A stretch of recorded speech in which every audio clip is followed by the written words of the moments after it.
कहानी का शीर्षक है सुकन्या की बांसुरी के दीवाने राधा रमना। हरिराम बनारस में गुलाब की पत्तियों को पीसकर गुलकंद बनाने का काम करता था। बनारस में उसकी गुलकंद दूर दूर तक मशहूर थी। उसके एक बेटा और एक बेटी थी। बेटी का नाम सुकन्या था। बेटी गुलकंद बनाने में अपने पिता का पूरा साथ देती थी और इस काम में अपने पिता की तरह माहिर थी। सुकन्या के स्कूल में पढ़ाई के साथ साथ नृत्य कला, गायन कला और वाद्य कला का अभ्यास किया करती थी। सुकन्या ने वाद्य कला में बांसुरी का चुनाव किया और उसमें वह पूरी तरह निपुण हो गई थी। स्कूल में जब भी कोई धार्मिक समारोह होता तो सुकन्या बांसुरी बजाकर सबका मन मोह लेती थी। हरिराम बनारस में तो गुलकंद का व्यापार करता ही था। वह हर शहर में जाकर गुलकंद बेचा करता था। इस काम में उसकी बेटी उसके साथ जाती थी, क्योंकि उसका बेटा अभी छोटा था और उसका ज़्यादा रुझान पढ़ाई की तरफ था। लेकिन सुकन्या को अपने पिता का साथ देना बहुत अच्छा लगता था। ऐसे ही बाप बेटी हर शहर में जाकर गुलकंद बेचकर अच्छी कमाई कर लेते थे। एक बार वृंदावन में जाकर गुलकंद बेचने का सौभाग्य हरिराम को प्राप्त हुआ।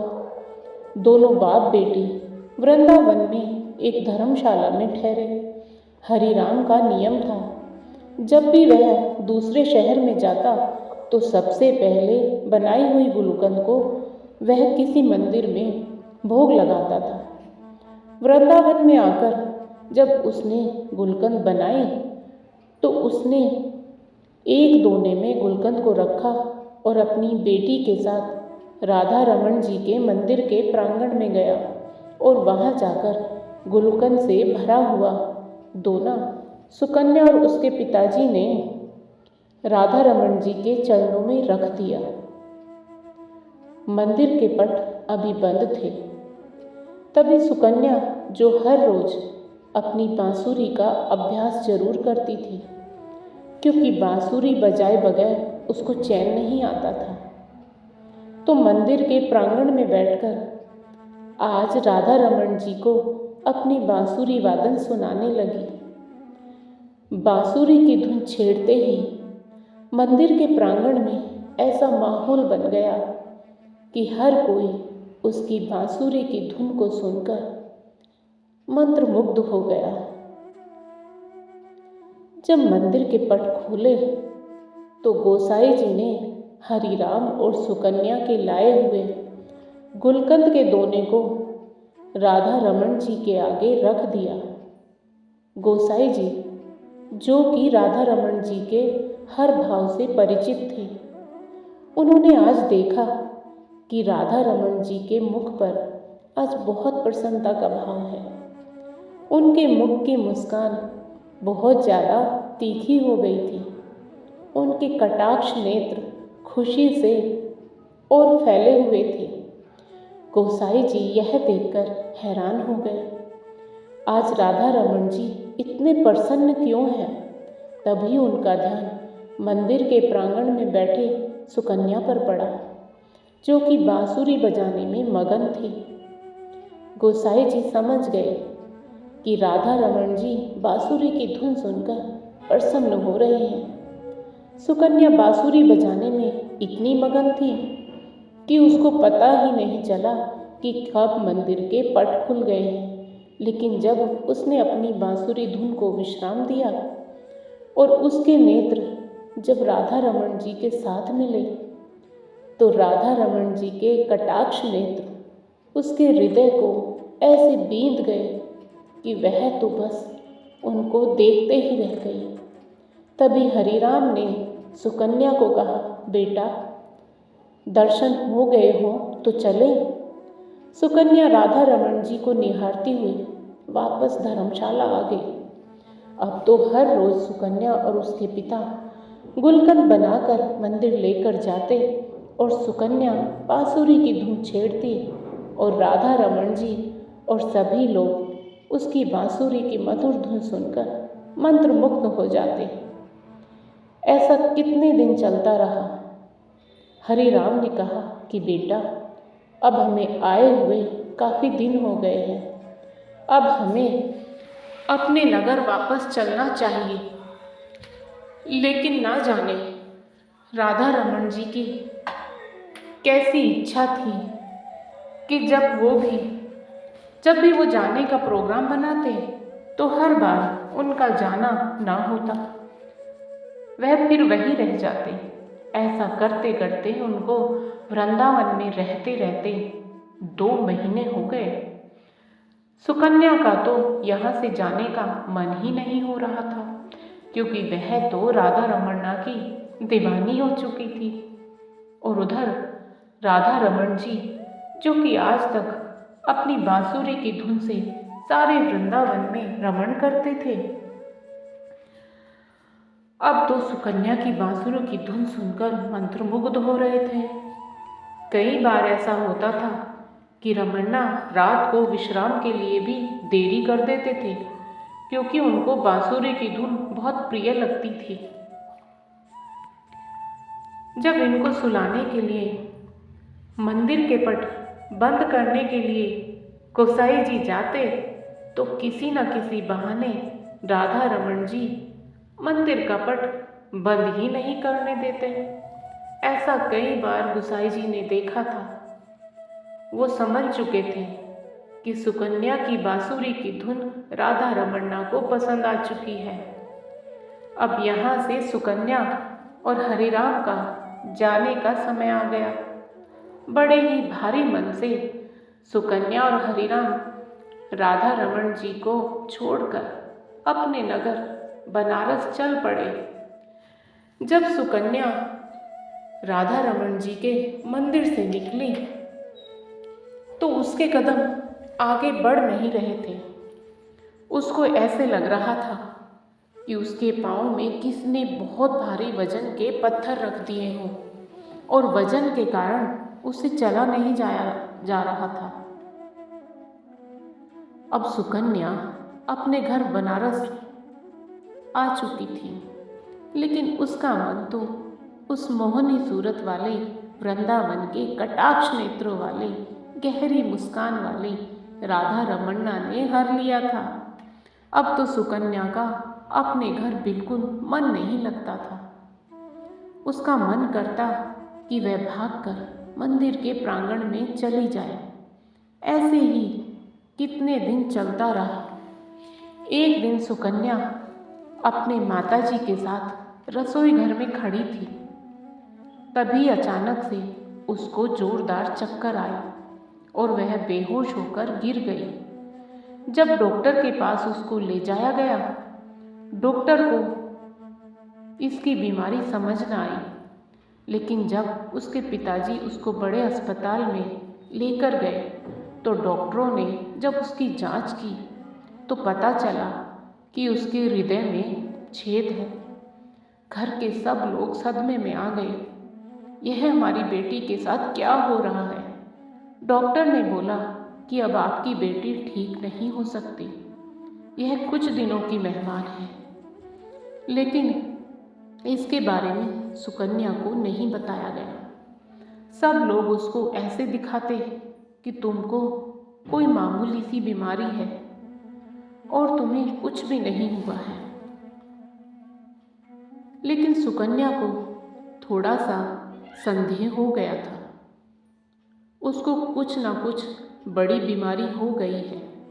तभी एक दिन सब लोग बाहर गए हुए थे और उसने अलमारी में से डॉक्टर की दी गई रिपोर्ट देखी तो उसने देखा उसके हृदय में छेद है। लेकिन तभी उसको वहाँ उसके हृदय में एक आकृति दिखाई दी। जब उसने उसे देखा तो उसने देखा कि यह तो राधा रमन जी की आकृति है। सुकन्या यह देखकर हैरान हो गई। राधा रमन जी को मैं वहाँ नहीं छोड़कर आई, बल्कि वह तो मेरे हृदय में निवास कर रहे हैं। जब सब लोग घर आए तो सुकन्या ने ऐलान कर दिया कि वह आज रात को राधा रमन जी के पास जाएगी लेकिन उसके पिताजी ने कहा कि बेटा, तुम्हारी तबीयत ठीक नहीं है, तुम वहाँ नहीं जा सकती। लेकिन सुकन्या ने तो ठान लिया कि वह वृंदावन जरूर जाएगी। न जाने कब उसको मौत का बुलावा आ जाए। उसके पिताजी उसकी हट के आगे विवश हो गए और उसको लेकर वृंदावन के लिए चल पड़े। वृंदावन पहुंचकर वह दोनों सुबह सबसे पहले राधा रमन जी की मंदिर अपने हाथ से बनाए हुए गुलकंद को लेकर और बांसुरी लेकर मंदिर में प्रवेश करते हैं। मंदिर में आज एक अजीब तरह की खुशबू आ रही थी। सब गोसाई लोग हैरान हो गए कि आज यह मंदिर में कैसी खुशबू फैली हुई है। लेकिन जब उनका ध्यान सुकन्या की तरफ पड़ा तो सब गोसाई सुकन्या को देखकर बहुत प्रसन्न हो गए और कहने लगे, अरे बेटा, तुम कहाँ चली गई थी? जब से तू गई है हमारे तो राधा रमन जी की मुख की कांति फीकी पड़ गई है। लेकिन आज देखो उनकी मुस्कान कितनी गहरी है और आज तो तुम्हें देखकर उनकी दंतावली के भी दर्शन हो रहे हैं। अब जल्दी से तुम अपनी बांसुरी की धुन भी सुना दो ताकि और प्रसन्न हो जाए। तुम नहीं जानती कि तुम्हारे हाथों से बनी हुई गुलकंद राधा रमन जी को बहुत प्रिय थी। जब भी तुम गुलकंद का भोग लगाती थी, हम अपने हाथों से इनके मुख पर लगी गुलकंद को साफ करते थे। हमने तुम्हें कभी नहीं बताया, यह तुम्हारी गुलकंद को रोज आरोपते थे। यह सुनकर सुकन्या का फीका पड़ा मुख अचानक से खिल उठा। लेकिन जब उसको गोसाई जी ने बोला कि आज तुम अपनी बांसुरी की धुन से राधा रमन जी को प्रसन्न कर दो, तभी वहां पर हरिराम ने आकर गोसाई जी को हाथ जोड़कर बड़ी विनम्रता से कहा कि मेरी बेटी अब बांसुरी नहीं बजा सकती क्योंकि इसके हृदय में छेद है। अगर यह बांसुरी बजाएगी तो यह जो बचे कुछ ही दिन हैं उससे पहले ही इसको कुछ हो जाएगा। हरिराम गोसाई जी से प्रार्थना कर रहा था, लेकिन उधर सुकन्या बांसुरी बजाना शुरू भी कर चुकी थी और लगातार 4-5 घंटे आंखें बंद करके राधा रमन जी के अपने हृदय में दर्शन करते हुए बांसुरी बजाती है।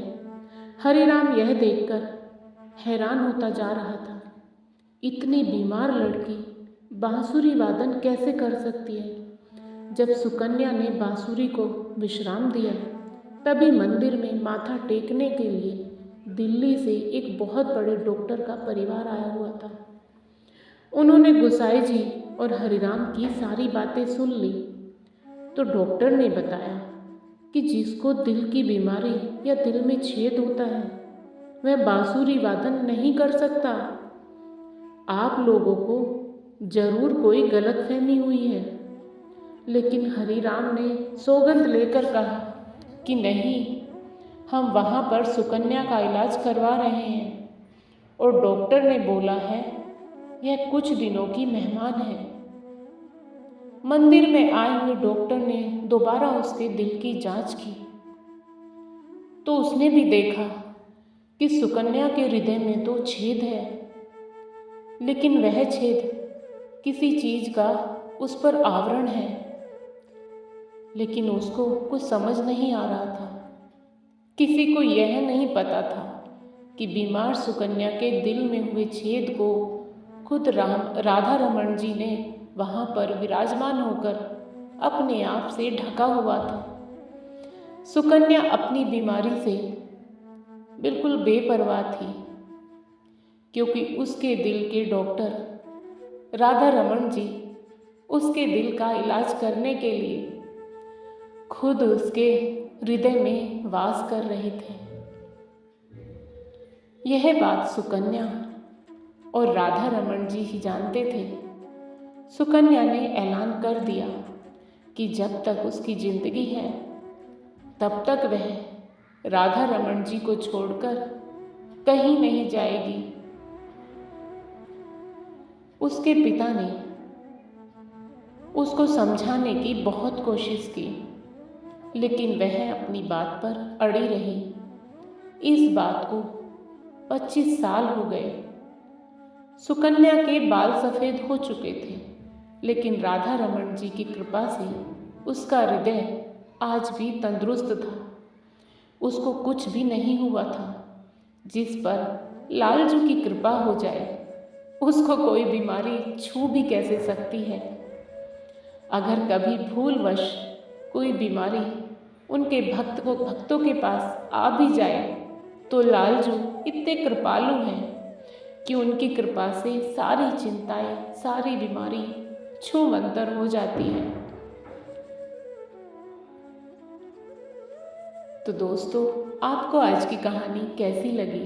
कृपया कमेंट करके अवश्य बताएं। और यदि कहानी अच्छी लगी हो तो कहानी को लाइक करें, शेयर करें और साथ ही जिंदगी सरिता हिंदी स्टोरी चैनल को सब्सक्राइब करें।